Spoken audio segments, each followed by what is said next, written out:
Alright guys, so here is example number 2 for the monthly bias. I'm looking at AUD USD on the monthly time frame, of course.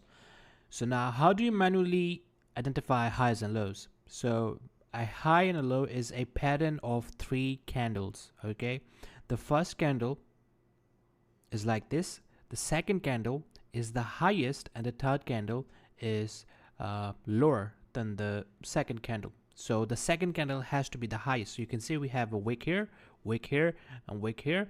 The second candle has the highest wick. Okay, once you have that pattern, right, when the candle closes, that is your high. Okay, or you can simply just use the fractals indicator. But sometimes fractals might miss these small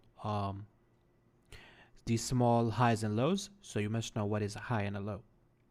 So over here, what we have is a purge on the external liquidity, and where is the drawn liquidity? It's going to be this fair value gap. So now let's drop down to the daily time frame once we have taken out the monthly external liquidity. So now what we want to wait for is a market structure shift, and right there you can see we have a shift in the market structure. Beautiful. So then you can see price fills in the fair value gap, so that is gonna be our entry, right? If the fair value gap is big, you can simply just use the 0.5 level of the fib, which is gonna be this. So let's say your entry is here. Let me remove the fib. Your stop goes above the high, and you're simply targeting the monthly drawn liquidity, which is the fair value gap. These two lines is a fair value gap. Remember, I drew two lines. So you have your entry. So let's see what would have happened. And there you go, take profit hit. You can see we have been bearish throughout these many days. Now, if you were on the 1 hour time frame, now let me give you some hints.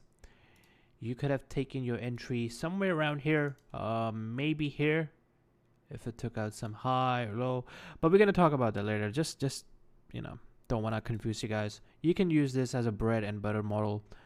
Just 2 time frames, right? Remember, time frame alignment, we are for monthly bias, we use monthly, daily, and hourly. For weekly, we use the weekly, 4 hour time frame, and 15 minutes time frame. Okay, and for daily, we use the daily, 1 hour and 5 minutes. And for 4 hour time frame, right, for intraday bias, we use the 4 hour, 15 minutes, and 2 minute. We're not going to use 1 minute because it is not reliable.